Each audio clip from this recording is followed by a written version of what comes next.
Great, thank you. Got to take a deep breath here to introduce myself.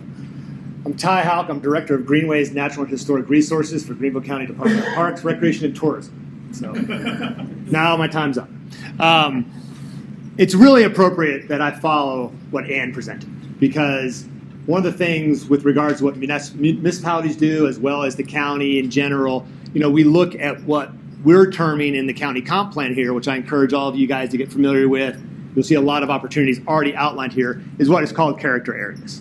And so character areas obviously is our history. As far back as we know we can have a character element in that area, in that part of the community, it's a character area that is worthwhile for all of us to understand, appreciate, and support.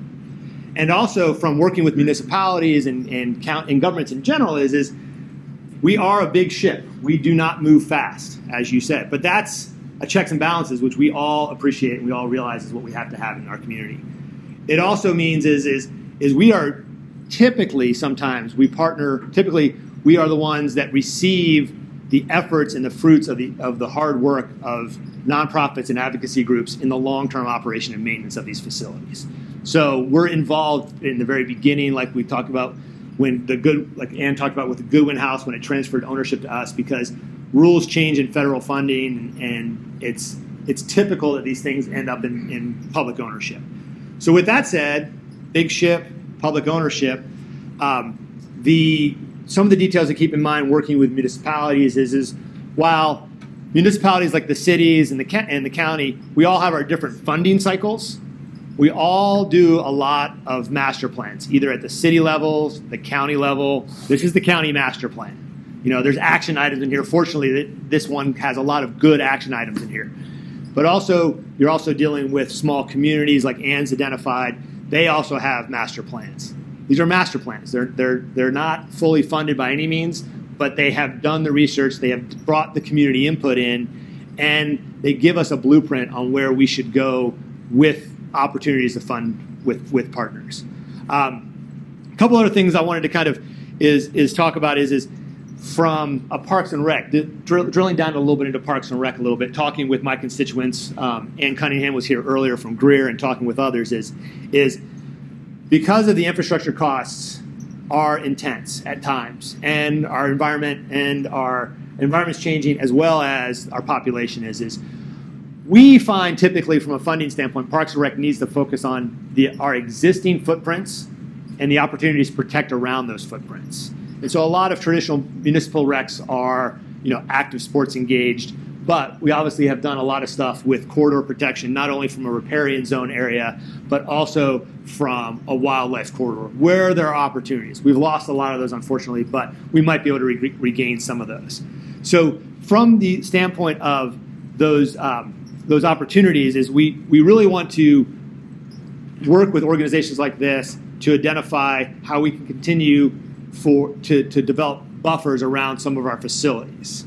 The opportunity too is to work at a county level is obviously still going to be competitive, and we look forward to that, but it's not going to be on the level of we're competing against Arizona or we're competing against a major city, which a lot of times is what county and municipal governments do face.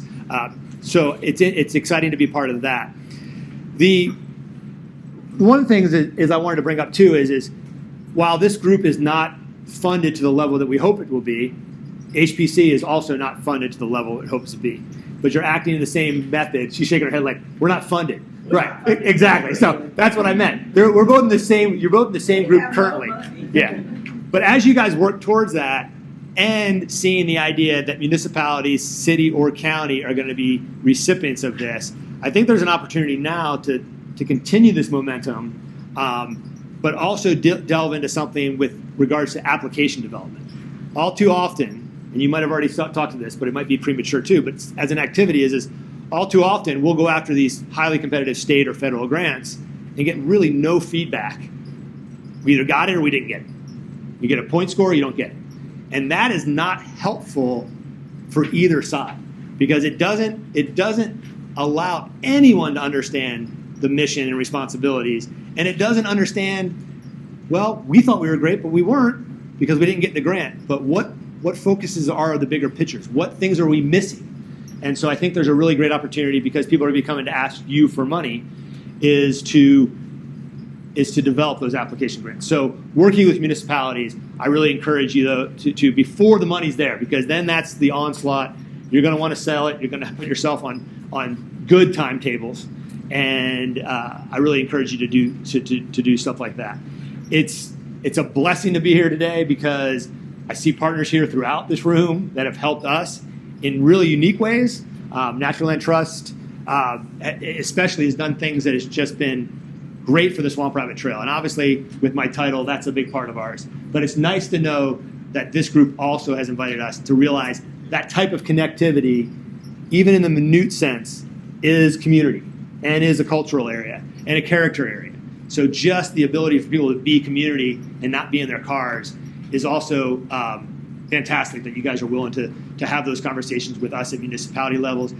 And Cunningham, again, using her as an example, is they have a 3-mile corridor they're trying to connect. Because the walkability of these downtown, these historic structures are part of what the culture is. Just driving by the road is great to get to them, but being able to walk around that space and not just have to drive to that space to do that is something very important. So I appreciate the opportunity to talk a little bit about what municipalities and government in general does. And that's my spiel.